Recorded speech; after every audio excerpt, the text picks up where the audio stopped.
good evening, and welcome to the Super License F1 podcast. My name is Rodney. And my name is Zach. Saying all those familiar words getting back into your ears as you're awakening from the slumber of this F1 break that we've had. How has your week been, my friend? Oh, it's a heatwave, mate. Absolute heatwave. 28 degrees in London. Don't know what to do with myself. Stuck in the flat. Got all the blinds closed. Well, that does suck. It's like summer's teasing us. It's like, hey, we're going to give you an incredible, probably global warming induced summer, but you can't have fun. You've got to stay inside. Well, we always joke about heat waves in England being 28 degrees Celsius, but the country's just not really set up for heat, is it? Like, there's no air conditioning, stuff like that. No, yeah, and it's just muggy. Yikes. It's just a muggy place, so it just sticks in the air, and and the days are so long. You know, it's light at 4:30 and until 11 p.m. So it's you don't get that lovely cool change that you get in Australia. You know, when it really breaks, and you can it's 7, 8 o'clock. We'll just open all the windows, and at least it's cooling down a little bit. We'll get some air through the house, like air through the flat. I'm in a top floor flat. It doesn't work like that. So I'm bracing for it, but at least I'm working from home this year and can kind of work, I can make appropriate changes to my attire, if you understand my meaning. And for podcasting. I'll turn the camera off then. Don't want to know. And I agree with you, mate. Australia is a lot better than England. But anyway, so this week we've got a couple of news headlines to cover off, and then we will get into our last race commentary for this season of Dare to Swear, Season 2, Episode 10 of Drive to Survive from the Netflix series. So we were just doing a bit of a pre-game plan of what we were going to talk about, Zach. There's 3 items on the radar. Not sure if any of them stand out to you as most pressing that we should talk about, but maybe you want to kick us off with whichever one tickles your fancy. Well, radar feels a bit like on-screen graphics. Like, we often see the radar on the on-screen graphics, and Formula One's like, hey, we love what you're doing, Amazon AWS, with last year's graphics or last season's graphics. More of those, please. And, I mean, just checking online, there seems to be a bit of, consternation, maybe? That it's like, oh, more graphics. It's like, I want more data. Cool, interesting, accurate data on screen to make it more enjoyable for fans watching from home. I can't find an argument against that. What do you think? Looks stupid, and I don't like it, and it's dumb. Okay, cool. I mean, there we go. Summarized. No. Like anything, it's how they use it, not really what it is as much. But it just feels like there's so many graphics going on at the moment, and the ones that I've seen are just kind of numbers, whether they're like G-forces and stuff. It's like, well, look, I'm not interested in having a display over the top of the cars in a virtual sense that tells me the G-force all the time. I want to see it maybe occasionally, but, even when there's 2 drivers battling, I'm not sure I want drivers distracting from that. Like, if it's just drivers following each other and you want to add some color, fine, but I just don't see the point of it. I don't see the value of it. I did a quick poll on our Twitter account. It was a push poll. I said, this is dumb. What do you guys think? And everyone said, yeah, it's dumb. So sure, look, fully admittedly, I was leading people towards that answer, but, it doesn't seem to be getting a lot of favor at the moment, so we'll have to wait and see. I would say we are in the early stages of interactive television, and it would not surprise me if all of these conversations just start to disappear as more people watch and get control over how they watch stuff. So, for example, crowd noise has been a big thing. Simulated crowd noise in football across Europe has been a big thing these last couple of weeks. And so if you watch the Premier League in the UK on something like Sky Sports, they have one channel where there's simulated crowd noise, and then you just change to the other Premier League channel and there is no crowd noise. So you can choose. Now, that shows how archaic TV is, in that there is no option on my Sky Hub box Mega Virgin cable thing to just let me change the audio track in the audio settings. Like, there is multiple audio tracks, like they have them for people, different languages, that kind of thing. Just let me choose the different track. That's how I imagine, Formula One is moving more people towards watching the sport online through F1 Live, all this kind of stuff. You'll just be able to choose what on-screen graphics you get to see at some point. Obviously, this one is an advertising metric, right? Amazon has said to Formula One, hey, we'll give you a bunch of money and we'll just ostensibly put it under this graphics thing, but we want to sponsor your sport. So maybe there will be more control for viewers. There won't be inevitable control. You won't be able to just turn, on video games these days, you can turn the whole heads-up display off and just play the game without a heads-up display. That's what it sounds like people want And I wonder if we'll get to that point in the next couple of years where you just choose how you want to watch the sport. It is weird that there's still a button that you can hit that adds a layer of vuvuzela over the noise. But anyway, oh, look, we'll have to wait and see. I'm reserving judgment, but I'm skeptical on this and I'm not liking the look of it at the moment, but I could be wrong. Let's move on to another story then. Obviously, one of the key global news events, news stories has been Black Lives Matters and the need for people to take action. Lewis Hamilton's been very vocal in his displeasure with the Formula One establishment more broadly in his perceived lack of action by them. So he has taken it upon himself to set up the Hamilton Commission, THC.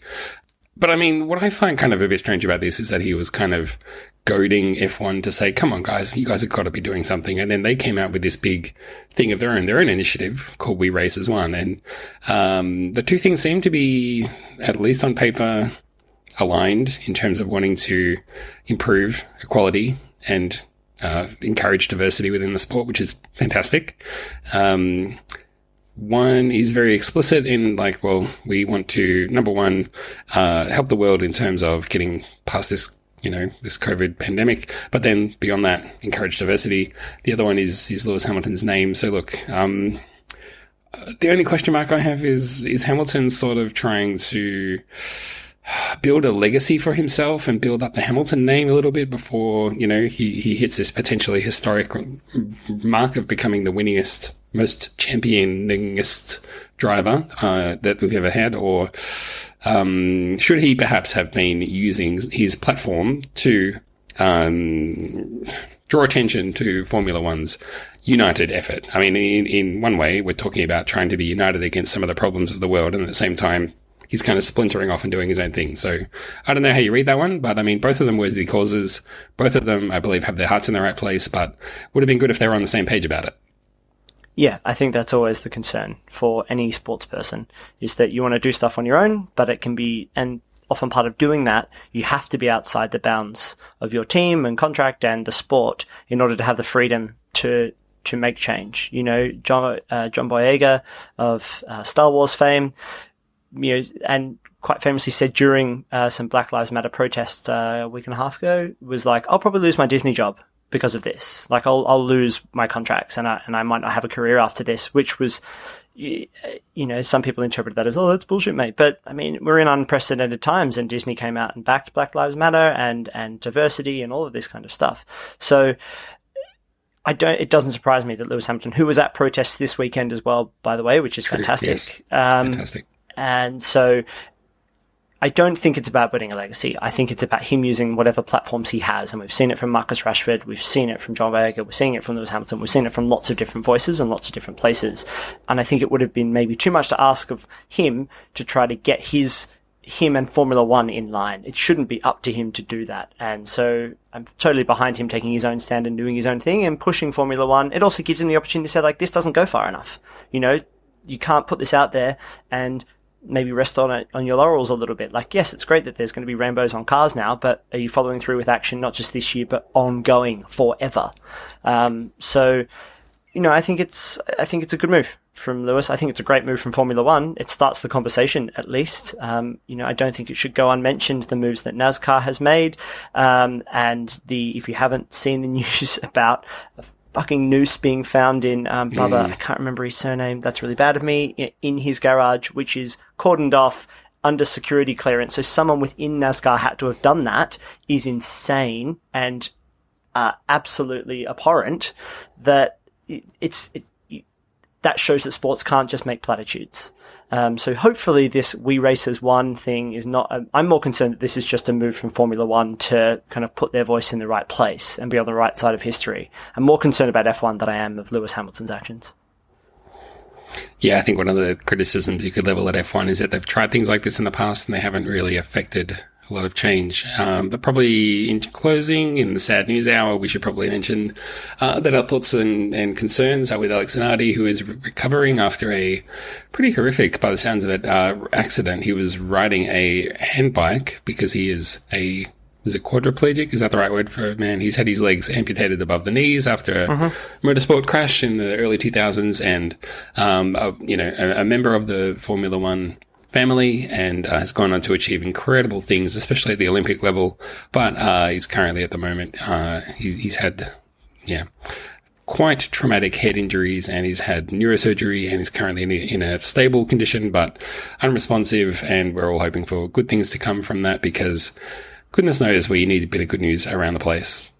Yeah, and he's been a sound voice and a real inspiration to a lot of people in racing and in sport generally.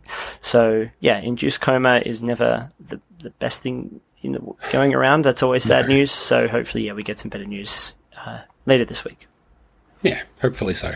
Well, Zach, we do have one last thing that we should probably do, and it's the sort of meat and potatoes of the whole episode. And it's going to be a commentary track. This is the last one, and then we did make it to the finish line. And I think, ironically, this episode is called Checkered Flag, so that's fun. But get you ready if you're going to sync up with us and watch it along with us on Netflix. We are going to be hitting play very soon, and Zach was going to be giving us a countdown whenever he feels like it. 3, 2, 1. Yes, go. Dun dun. So we made it. This is the last one. This one's called Checkered Flag, as you mentioned, but it's checkered spelled in the US spelling, not the British or European spelling. Which, that means it's got lots of extra letters. Formula One wouldn't like that. We're USifying things, really aren't we? Serious. We are. We're making it more palatable to the US crowd. Didn't see the full body shot there of Pierre Gasly doing the chin up, so I reckon somebody might have been holding him underneath. So lifting him onto the bar there. When you shoot someone exercising, is it a bit like when you shoot them dancing? You're supposed to shoot them head to toe, always. Is that what you're supposed to do when it's exercise? Yeah, of course. That's how I always shoot my exercise videos. Why? Tell me why. Is there a huge glass panel on that sauna wall? What's the thinking behind that? To know someone's in there? Safety? It looks pretty small. Maybe it's so that you can see whether someone else is in there or not. You don't want to accidentally get in, drop the towel, sit down, and go, whoops, sorry. Whoops. Sit on somebody else. There's a one-person one as well. This is head training, weights, pulling his neck down. Is it literally the only interesting thing about Formula One training is the neck training? I mean, it's kind of true. It is the thing that you don't expect. And then you see machines pushing people's heads to the side. You're like, what's that? Do they get tackled in this sport? He's got a gap between his teeth. How do you feel about that? I think it's interesting because... No. More and more sports people, quite famously, Cristiano Ronaldo has definitely had, teeth work done because he had all kinds of interesting teeth set up. And now he's got, a gleaming, the world's straightest teeth. He's no half measures, no middle sliders kind of guy. So maybe Pierre Gasly just doesn't have time to get an Invisaligner, in every Obviously, famously, our old mate, Daniel Ricciardo, when he joined F1, had a big old grill. Yeah, it made him look really young. And he's a smiley guy as well. It's not like he can hide that. He knows he understands his personal brand. He does. So this is going to be... It's going to focus on Pierre Gasly, and it's going to be about, you were dropped from Red Bull this year, you've been really struggling. Boy, what an underdog you are. Sure hope something good happens to you. Yeah. And we'll see where this goes. Interesting, we were talking last week about Claire Williams at Williams, and maybe Franz Tost is a good contrast, just been around the sport so long, and it's kind of Alpha Tauri or Toro Rosso, as they used to be called, has kind of gone under the radar a little bit about how, they've just kind of held their place in Formula One for quite a long time now. They are, talk about, these the classic midfield team. They really are that. They sometimes punch above their weight, but they never really drop really far down. And if anything, if they had more consistent drivers, they'd probably be more successful. If they weren't part of this, and it's always talked about, if they weren't part of this Red Bull setup, maybe they'd be more successful. It's true. And it does kind of feel like they're heading that way. They're less they're not even named Red Bull in essence anymore. They are the Alpha Tauri. Which is, as far as Instagram advertising is concerned, they seem to be a wet weather gear company, an activewear company, because that's all the ads I get for buying their gear. I should be buying their fashion as opposed to supporting them as a team. It's really odd. So how many jackets from them have you bought? I mean, only 6, but I barely scratched the surface. boy. I mean, that's not even one per day. I mean, it rains every day there. What are you doing? Yeah, I know. I was going to say that Yeah? Toro Rosso / AlphaTauri are a good barometer of the strength of the midfield, because it wasn't that long ago when Red Bull were kind of blitzing everything that they were knocking on the door of third in the championship, but solid fourth. But then all of a sudden the midfield kind of strengthens, the engine dynamics and dominance in the sport shifts, and all of a sudden Toro Rosso back down in the 7th, 8th in the championship, and that's when you've got a strong midfield. So where they sit in that midfield is a good sign of how strong the rest of the competition is. That's a really cool way to interpret it. Would you actually, 2 questions here. This is Alexander Albon moving to Monaco into his lovely, this is nice, and this insane view of the harbour, and he just drove away from his family home in the beautiful Aston Martin Vantage. And why does everybody just move straight to Monaco? Obviously, tax purposes is important, but it's not like he's super close to Red Bull. Red Bull are in the UK. How much time is he even going to be spending in Monaco? Well, I mean, all the drivers, live in Monaco, so you can say the same thing about all of them. Yeah, but is there a support network in Monaco as well around Formula One? It's because they all live there that people move there. I feel like it's obviously the tax thing is the number one thing. Number 2, there's a huge F1 history there. Number 3, a huge F1 community there. Ex-drivers, you can, you hear all the time about former drivers who are like, oh yeah, I run a restaurant. Me and this other driver and his old manager run this restaurant, or we set up this hotel. Me and this old driver and this old steward. The networking opportunities there are pretty good as well. And then there's sponsorships. Hey, fly sponsor in to have dinner with this driver and or have a coffee, have an espresso on the side of the track. I mean, there's all those added bonuses. It always makes me think, though, as well, of blanking on his name now, Damien Hill, when he said, people forget, you don't have to go to Monaco and hide your wealth. You can do that in Ireland. You can just move to Ireland just as easily. And this is what I mean. And it's a beautiful place. Having been to Monaco a couple of times now, it is great, but also an aging French Riviera resort town. It looks like they stopped working on it in about 1973. It is an aging place. It's not that fun to get around in there as well. It's not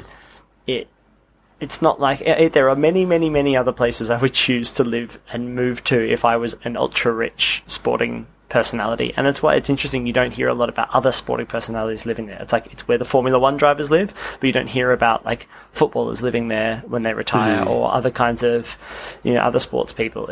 And maybe there's some cyclists there as well, because the Formula One drivers are always cycling around everywhere. But it wouldn't be, it's not to say that Monte Carlo and Monaco aren't beautiful. They are, but there's lots of beautiful places some other in the things. World. Yeah, exactly. I mean, you've got hundreds of millions of dollars in your bank to play with. It doesn't really matter too much whether you live there or not. No. But I guess Daniel Ricciardo sort of famously has a house also in LA now and sort of spends a lot of time over there. So he's kind of pioneering the non-Monaco lifestyle for those front runners. Beyond, obviously, Sebastian Vettel, who just plays a totally different game anyway. So he doesn't even really count. No, he doesn't. Exactly. He just doesn't. I wonder does Carlos Sainz have a house in Monaco? Because he spends a lot of time in Spain. He obviously spends a lot of time at McLaren. And now he'll be at Ferrari. So maybe he'll live in Monte Carlo because it won't be far from Monte Carlo to Italy. But I feel like he rooms with Lando Norris. They sleep in bunk beds. Cute. Lando Norris had that written into his contract. Bunk beds with my teammates. Dibs top bunk. Dibs top. This is quite good, actually, seeing all this Carlos Sainz stuff, because now that we know he's signed at Ferrari, what's even seeing better? all this, Carlos Sainz is really good, and everybody who follows the sport is I think we knew that already, but it was getting to the point where, his career was stalling in the wrong way. It needed to be that if this move hadn't happened in the next 2 years, maybe he would have been another. I talk about them all the time. Another one of those people. We just had a shot then of him trying to work out the pod machine to make a coffee, and we've famously seen him not be able to find the boot on his car. Is he maybe not that good at technology beyond F1? Is he the Hugh Grant of Formula One? Just kind of bumbling around, and then he gets in the car and he's just super... I heard somebody say Arsene Wenger, who was the manager at Arsenal for like 22 years, and not a bad footballer in his own right, and quite a gentlemanly kind of dignified man, is apparently an absolute klutz. Would just getting something from the cafeteria at the game and then just drop it for no reason. I wonder if Carlos Sainz is a bit like that too. He's either totally focused or not focused at all. And if something doesn't bring his focus, he's just like, I don't know how this works. Somebody else make it work. No room in my brain for anything other than F1. Yeah. Yeah. Are we racing in Brazil this year? Surely not, right? They've got it seems 600 pretty billion, they're on a trajectory to be the same really as horrible death exactly. rate. Yeah, it's not great. I think that looks. If I had to mark any of them as unlikely, it'd probably be that one. I didn't think in 2020 or 2019 we'd still be seeing cameras on helicopters. I thought we'd all be drones by now. This is Brazil, though, mate. That helicopter driver is well regarded by the sport, and okay, it's important for him to get up there in the helicopter. Okay, very good. It's also that helicopter was branded in Brazilian colours. I wonder if it's part of the marketing for the race. Could be. Well, it's probably they bought it, 5 years ago, thinking helicopters are never going to go out of style. What are these drone things? We signed a 30-year lease on this thing.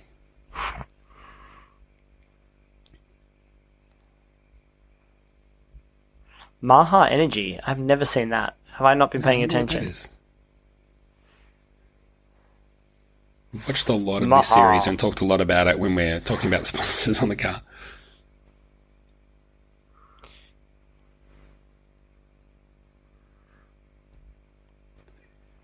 Brazil's a good track. I mean, I know that a country isn't a track, but it's a cool track. It's fast. I like that. The drivers seem to enjoy it too. Oh, come on. Dare to swear. Pierre, you don't have to swear at the start.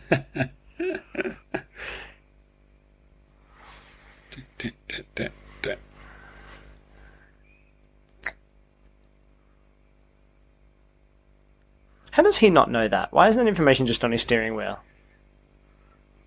Yeah, I guess they're probably we want you to push and everything, but just don't wreck the car by doing it. That is a great overtake from Carlos. There was almost no room there. Sold the dummy a bit and just slid it in. He doesn't wear the brown underpants for nothing. We should do a show where we test all of the food and drink sponsors. Yeah, Husky chocolate. I've never seen it anywhere. there was Moose cider.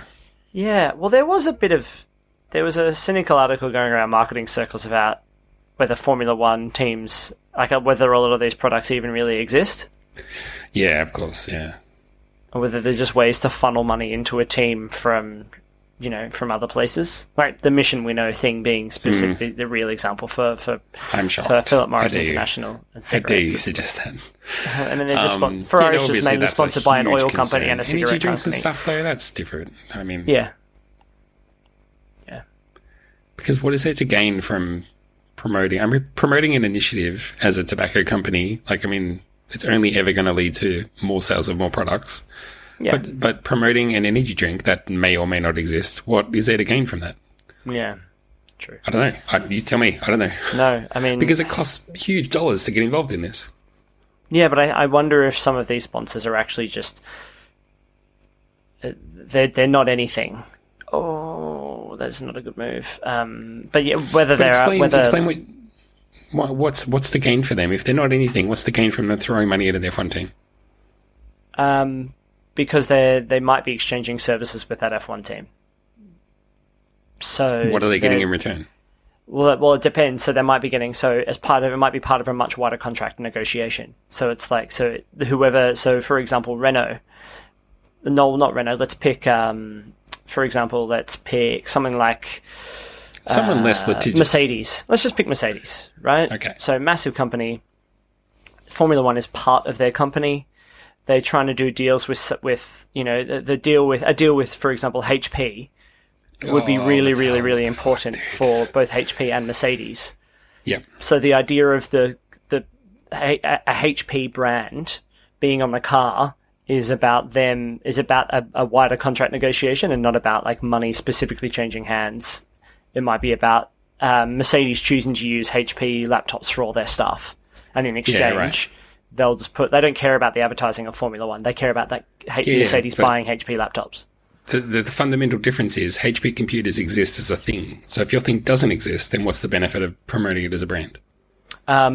Well, it might, because they don't care about that sponsorship. I mean, it might be HP, but it might just be, it might be that HP own a bunch of other brands that either don't really matter or don't really exist, and they could just make up a brand and slap it on an F1 car and be like, look, we're sponsoring your team, but actually we're giving you money to make a contract negotiation happen.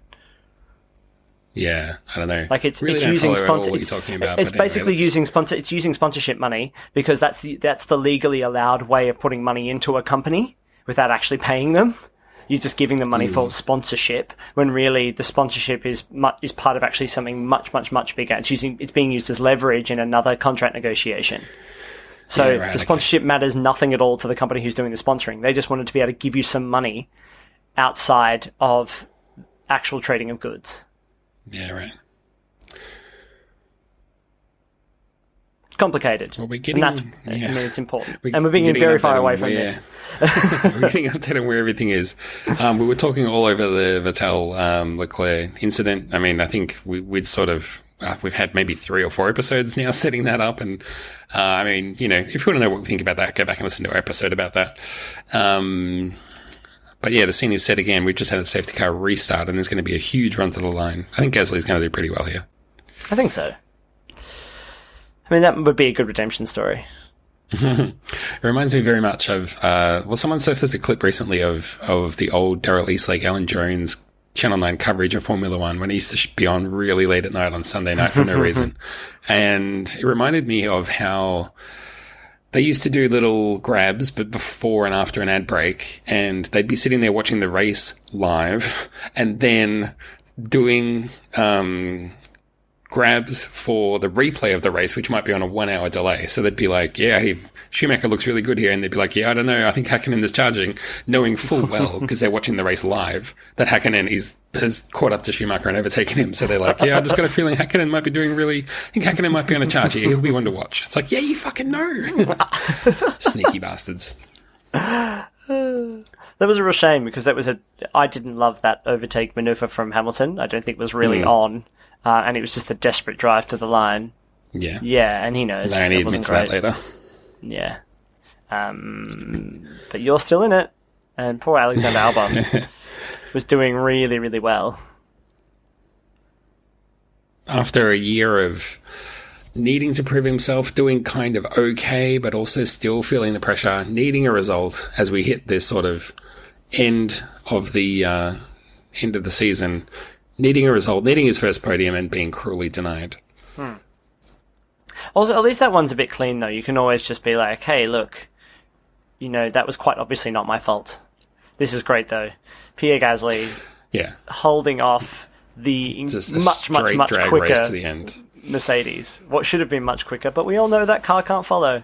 And this was the absolute proof of it. Go on, Pierre. So that's interesting, because people were holding this up as a sign that Honda was so good and Mercedes maybe weren't that far ahead, because it looks like they're in a straight drag race. But having said that, Hamilton comes out of his wake and we know the car can't follow, so the Honda does have a head start on him. Yeah. And, I mean, Gasly got to take his preferred line out of that corner, and Hamilton didn't get to take that line. I mean, he has gone up the inside, though, so the track should be shorter. And Hamilton also he's a very good judge of other drivers, meaning he is a very good judge of knowing, I can push this guy, I can take this line, because I know how he's going to react, I know what he's going to do. And it might be that, no offense to Gasly, but the further back drivers who are perhaps not routinely driving at the front and driving in those pressure situations, he maybe gives them just a little bit more leeway because he's more cunning that way. Yeah, I think you're right. And maybe that's why you got it wrong with Albon. Maybe. In the couple of laps before that.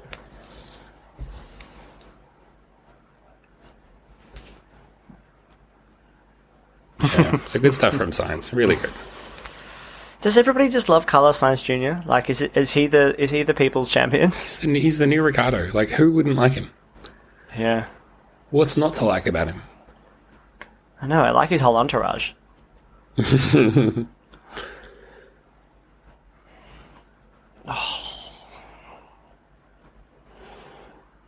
going to be. I hope Pierre Gasly has a good season.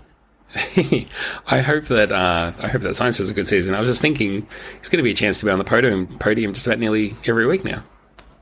Yeah, because all the development's all out the window, right? Like, no teams are looking at development for this season. Like, it's just everybody's just stopped. So it should be really. It hopefully will be close, but we'll see. We'll see. Oh. And it was also like a big payback for Gasly because people were doubting his motivation and doubting his racing aptitude as well, which is insane, right? Because he was we were both of us, because it's like, was he good enough for Red Bull? And I don't think he was, but he might be at some point. I mean, he showed that he was good enough, but the problem was when he got there, he didn't walk the walk. So, I mean, is he good enough? Does he have it? I mean, he has it in that way that most of the drivers in the paddock have it, but you also have to deliver when you get the opportunity, and he didn't do that. Yeah, you're exactly right. That's more what it's about for me.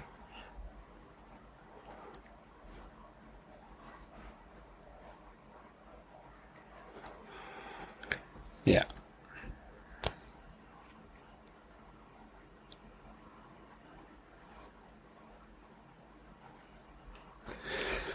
Imagine finishing last year, going through all this and thinking, phew, I'm glad that year's over. Bring on 2020. Yeah. Nothing but good things from here. Yeah, my career will get some clarity as well, I'll put in a really great performance. Yes, exactly. At AlphaTauri, this newly branded team, a little bit further away from Toro Rosso, get some breathing room a little bit, can really focus. My seat at AlphaTauri is not under probably any threat, really. I'm back where I'm comfortable and everybody likes me and knows me, and I've just come off this great finish to a season. He was probably raring to go. That'll just carry into next year. Yeah, exactly. It's... And, I mean, we've seen it in other sports.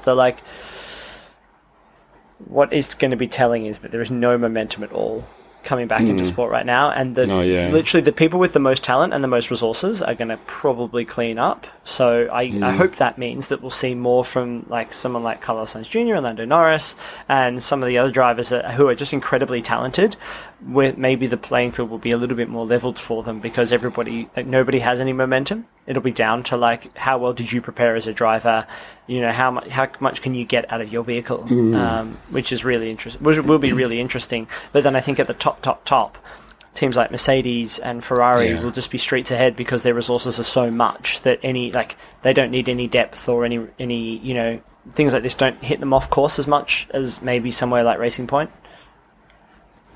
Yeah, totally agree. I can imagine Perez having a really good season because he's so talented. I don't know. I don't think I'd go that far, but anyway, we'll see.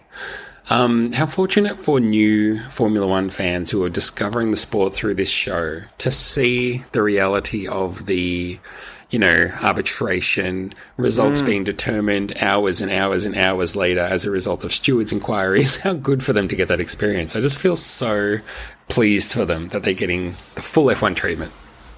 Yeah, exactly. I don't want us to look really desperate. That is fair enough. And this poor guy, Carlos Sainz, he should be celebrating. It's the best result he's ever had. And he's like, this is so fucking intense. I hate every second of this because I might get third. Yeah. Look, it's a win-win, man. What is wrong with that? But I look at the vibe at McLaren. Everybody's just having, it's serious but they're funny. Energized. Yeah, exactly. He's going up on the podium. He's doing it regardless. Get him up there. Let's go do it. Try and stop us. Just try and stop us. Look at that smile. Good on him. He's a winning boy. Get up on the podium, mate. Do it. Get the whole team up there. Do it, mate. This is like 9 a.m. Australian time after the race started at 3 in the morning or something crazy like that. It was what a crazy day. I remember You've it had so your pancakes, you've gone to work. Pancakes are the Canadian Grand Prix, not the Brazilian one. For You're the right. Brazilian one, I just do capoeira for breakfast. Is that even Brazilian? Oh shit, I might be racist. Is that... No, that feels right. I think it is. I mean, McLaren's offering up, 30% stake in their company right now to raise funds. So, for the Formula One team and for McLaren generally. So, do you think that maybe with a GoFundMe for super license or some Patreon cash, we could go and buy enough of McLaren that we could make some changes there? Replace one Zach with another, if you know what I mean? Maybe we introduce a new Patreon tier that's about 500 grand a month, something like that. Then we should be fine. Fine. Yeah. Remember this guy? I'm still here. He said it was terrible. I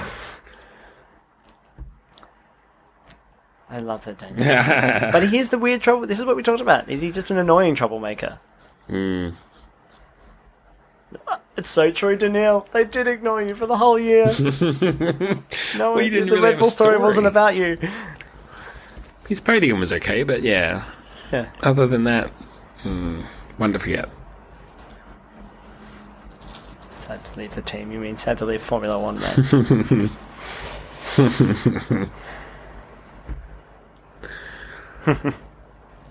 They're not great wigs. No, Nico Hulkenberg's hair is way cooler than that. I mean, in Abu Dhabi, at a pinch, if someone said, go and get me 50 blonde wigs, I mean, you do what you can, but yeah, they're not great. No.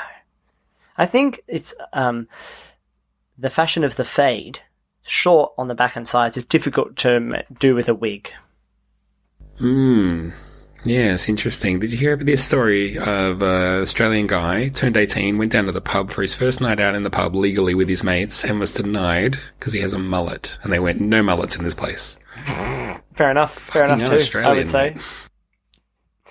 Mate. I think that too many people in Australia, especially AFL players, have taken the opportunity to get the mullet by getting their friends, partners, parents to just shave the sides of their head and be like, well, the back could just stay long and don't worry about it. It's you're not a fan. But no one should be disallowed from going into a pub for their hair choice. I think that is insane.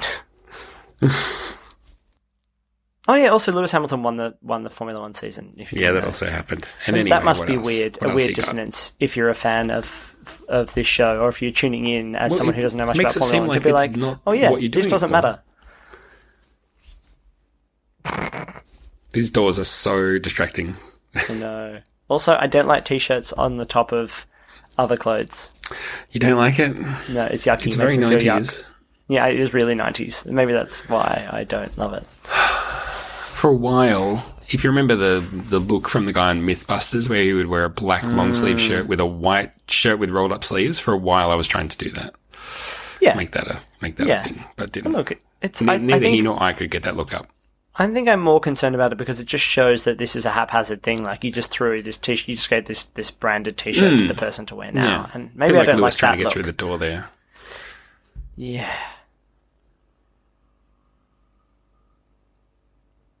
This guy's being too cozy and fun with Lewis. Stop making too much fun and joke. Lewis Hamilton knows who he is. He's the bloody boss, mate. Do you reckon Lewis Hamilton will become like a team principal? Did we talk about this? Could you see him staying in the sport in any way? No. And being involved in something, but not running a team, I don't think. No. Not enough, well, dare I say it, not enough attention. Yeah, maybe. Well, you don't pull focus the way you do when you're a driver or singer or fashion designer or philanthropist or insert thing here. I also think that he likes to be more in control of his destiny. So, not being able to influence the winning capacity of somebody else would maybe be frustrating to him. Watching The Last Dance. Yeah. Michael Jordan doesn't coach any basketball teams. Michael Jordan is not looking to become a general manager or a coach anywhere. No. Michael Jordan is like, I did my thing. I'm responsible for me and my... Like, whatever I can directly influence, that's the level that I would like to be involved at. And I think it would absolutely frustrate someone like Lewis Hamilton to be a team principal. There's things that he does now, like charity, he visits, people, kids in hospital, that kind of thing. He'd certainly probably keep doing that sort of thing. I could see him being some kind of a behind-the-scenes mentor type person where you talk to him on the phone or go and visit him when you're in Monaco, sit down for an hour. I'll talk through whatever problems you've got, blah, blah, blah. I can see him doing that kind of thing, being a mentor for young drivers, I could see him doing that, but not running a team. Too much work. Maybe an advisor. We're getting previews for next year. This is all the talking heads cut together. They're all like, man, next year, forget it. It's going to be amazing. We're going to roll into Melbourne. It's going to be fantastic. We'll see. Yeah, that is interesting. I mean, Will Buxton is right? What do you think the season's going to look like? Are they even going to be filming it because of coronavirus? Like, are they making special dispensations? They might be doing a little bit of stuff here and there just to be like, what are you doing? How are you keeping up your skills in the off season or the downtime? But no, I don't think they're shooting very much. But even once the sport comes back, I wonder if they'll be able to, if that's the kind of thing that they will have as much access because of the sheer amount of regulation and changes per country about how the sport is going to be run. I feel like Liberty is so, they've doubled down on this format and it's been so wildly successful, you'd be crazy not to. And the season might be completely bonkers. So, yeah, you want to be there to capture it. Also, Kimi drove this season as well. He's another driver that was like, who? Yeah. He was there as well. Well, can you imagine Kimi Räikkönen? He'd be shit for the show. He would, no question. But we did it, Zach. We did it. I'm pumping the air. We made it through a whole season. I mean, we survived and we drived.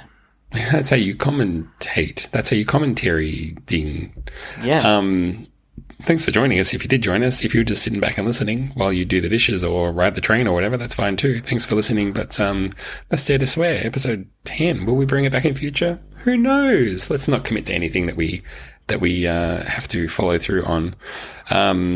Zach, any final thoughts on the commentary experience? We've done a whole season now. You are literally a seasoned commentary person. Yeah, commentator person. I think I'm bad at following the show at the same time as talking about it. Like, maybe it would be more interesting for me personally to try doing that whilst watching it for like the first time. But I don't think I'd be able to absorb the show. Yeah, I think this is especially as a podcast. I think it makes it more difficult. So it's really hard to follow the threads of what they're talking about. We use it as a jumping off point to talk about sport. And that's what I hope you got out of it. Give us something to talk about without having to do any real work. Let me steer you back in towards an area that you might be more comfortable with in this week's Super Quiz. We will accept a couple of questions. Should one only win one? Would one want to have won that one in round one? Can you repeat the question? Zacharias, my friend, I have steered you into some of your strengths for this week's Super Quiz. Hopefully it does not lead you astray. I have got for you, as always, with no racing and not really much to talk about, we sort of have to stretch the bounds of inspiration for these quizzes. So I've looked at F1 merchandise, and sometimes you buy merchandise, sometimes you buy dicey merch, and I'm looking at some dicey merch for this week's Super Quiz. Zach, I've got for you some discounted items that are available in the F1 store, and as I read them out, it'll become obvious why they are discounted. You have to use your knowledge of both F1 and visual merchandising to put them in order from least expensive to most expensive. Yes. Price is Right style? I've got 5 items for you. I want you to put them in order from least expensive to most expensive. I'll tell you how many you've got right, and then I'll give you a one do-over to see if you can get more if you don't get them all. And then we'll see where you're at after all of that. How does that sound? I feel outstanding about this. This is great. Yes, please. And feel free to ask me for a refresh of any of the items at any time. You got 5 items, least expensive to most expensive. Here's your 5 items. Number 1. A McLaren Honda Fernando Alonso Sky Blue flag. Number 2. Wow. Toro Rosso Brendan Hartley t-shirt. Number 3. 2018 white Lewis Hamilton Mercedes flat brim cap. Number 4. Sahara Force India lanyard. Number 5. McLaren 2018 Stoffel Van Dorn keyring. Put those in order from least to most expensive. I mean, I think between the so immediately Fernando Alonso and Lewis Hamilton. Two big brands. People want their gear, right? It's a collector's item. I think that those two go to either most expensive, so positions 4 and 5. I think Lewis Hamilton. To help cap you, I'll paste those in white. our chat just to help you out. Go ahead. Perfect. Yeah, I think Lewis Hamilton cap is the most expensive item because it's in the right. Mercedes still racing colour in white. He still races for them. It's flat brim caps. We've had some division about whether they're in fashion or not. But, I can still see people seeing that item and be like, yeah, I want a Lewis Hamilton Mercedes cap. So, yes, I don't care about the year. I'll pay £25 for that. $25, whatever it is, right? So, bang. I think that is the most expensive. And I would say that Fernando Alonso, still famous. The last team we raced for was McLaren Honda. He hasn't done any Formula One racing since then. I don't know. Why is it sky blue? No idea. So, but I reckon because it's got his name on it, I think it will be number 4. Are we doing lowest to most expensive, right? Least Whatever expensive you want. to most expensive? Just in Yeah, that so order. I think that's number 4. Yeah. Yep. Okay. And then I would say, God, Brendan Hartley, Sahara Force India, and Stoffel Van Dorn, they should be giving them away. They should be paying me to take these. Sure. So I'm thinking about their actual usefulness. So a t-shirt, Brendan Hartley t-shirt, t-shirt, Toro Rosso as well, nothing. At least that brand doesn't even exist anymore. I reckon that could be the cheapest one. I think that could be number 1, the cheapest. And then Sahara Force India lanyard. Because a lanyard is maybe a little bit more useful. I think that's going to... Yeah, to racy people, right? That's more like F1 memorabilia, a lanyard. You could pass that off as I bought this at the race or whatever it is. So I'm going to say that is the second least expensive. So position number 2. And that therefore means that McLaren 2018 Stoffel Van Dorn keyring splits the difference, goes directly in the middle because a keyring is useful because it's a keyring and it's McLaren. You could put it on your lanyard. You could stick it on your lanyard. Okay, well, you've done a very good job there. I can tell you out of those 5, you've got 2 items in the correct position. The other 3 are incorrect. I reckon that means I've got 4 and 5 in the correct position. It could be that a flag is more expensive than a cap, but no, I don't think so. So I'm going to swap these around. I'm going to say that it could be that the Sahara Force India lanyard is the cheapest, because maybe it is the cheapest to put together, or it already had a low price tag. Maybe it was already £10 or $10, and now it's $2. So I'm going to say that that's at the bottom of the list. Okay. And then I'm going to put the Stoffel Van Dorn keyring in at number 2. And then because it's a t-shirt, maybe they are t-shirts. It hasn't attracted the attention yet because it's a t-shirt. They haven't got quite to the t-shirt section of the discount line, so they haven't heavily discounted it. So I'm going to put that in as the 3rd most expensive. So run down from the top. That means we're going Force India lanyard, we're going Van Dorn keyring, then Hartley t-shirt, then Alonso flag, and then Lewis Hamilton flat brim cap as the most expensive. Well, look where we've ended up. We've come all this way, Zach. 7 years. 7 years we've been doing this, and look where we are. You've changed all this around, and you have unlocked 2 correct answers, right where you were a few minutes ago. Despite all those changes, still only 2 correct. Let's run down them. Cheapest one, Sahara Force India lanyard for $5 dues. Okay. Second, McLaren Honda Fernando Alonso Sky Blue flag for $6 dues. Wow! $11 dues gets you a McLaren 2018 Stoffel Van Dorn keyring with a big number 2 on it. I think it was number 2, apparently.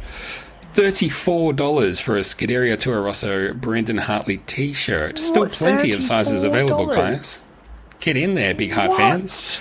$34 for a Brendan Hartley t-shirt. $38 gets you the white Lewis Hamilton Mercedes AMG flat brim cap. So, oh my god, boy, who would have thought it? Yeah, they definitely haven't got to that t-shirt. What I was saying is definitely true. They haven't got to the discount. They haven't looked at t-shirts yet to discount. That's why the Hartley one's still so expensive. They'll get to that. That's next month's discounting is the t-shirts. I am busy doing lanyards and keyrings. Leave me alone. Then I've got mugs, and then I've got flags. We've done some of the old ones. I've got all the new ones to do. Then I'll get to the t-shirts. Look, and there's a chance that Hartley might come back into F1 before the end of this season. Who knows? That's it. That's the thing. There's obviously lots of good stuff out there. There's Nico Hulkenberg t-shirts. But there's even stuff that's like, oh, that guy left that team and now he's back. Like Daniil Kvyat. You can buy Daniil Kvyat Toro Rosso stuff. I mean, Toro Rosso's not around anymore, but it's like, hey, he left and then he came back. How about that? Yeah. It's like, don't discount them. Mark them back up again. Yeah. He's back. Well, that was great. There was thrills and spills in the Dicey merch quiz, and I'm just glad that we all came out of it in one piece. We quizzed together. We quizzed as one. Well, Zach, super quiz done. We've learned that there's good deals to be found on the F1 website if you're a Van Dorn fan or a Fernando Alonso flag enthusiast. All that is left is for us to say we'll be back next week with a season 2020 Formula One preview show. Unbelievable, in mid-June to be doing that. But anyway, so ahead of the Austria Grand Prix, assuming that still goes ahead, fingers crossed, please, we need this in our lives, we will be previewing that race. How excited are you on a scale of 1 to fuck me, I'm excited? I would say I'm probably in a frick me, I'm excited. Not a fuck me, I'm excited. I'm firmly in the, like, not full swear, but, like, because it's still a little bit further away, right? I'm keeping my powder dry. There's a lot to happen between now and Austria. We got to do another podcast. You don't want to be super excited on the preview show because you want to keep it intellectual. You want deep dive analysis. That's why the listeners come to us. They don't come for the shenanigans. They come for the deep dive analysis, Will Buxton style. So, got to make sure that I keep my powder dry and save all that excitement for like the 10 minutes before lights out in Austria. Hopefully it's sunny. Hopefully I'll have some nice Austrian beers or something. But yeah, that's something to look forward to. I'm trying to keep things that are far away, keep them far away in my mind that I can look forward to them as like a motivation to get through the day. Yeah. Don't use up all the excitement right away. And leave yourself somewhere to go. Don't max out. No one can be on 100% all the time. So yeah, save some excitement for race weekend.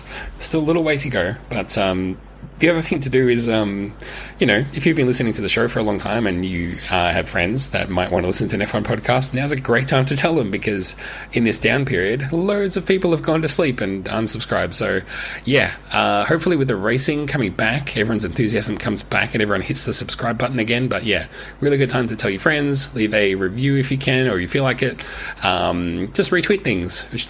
Invite people to the Facebook group, send us an email and just say g'day. Whatever you want to do. It's time to get involved, time to get engaged, and never been a better time. It's never been a better. Share that Spotify link, because it'll play in line in the message that you send. Bang. Look at that. Simple as that, boom, boom, boom. Boys and girls. All right. Well, podcast as well. Any last final thoughts, Zach, before we wrap it up?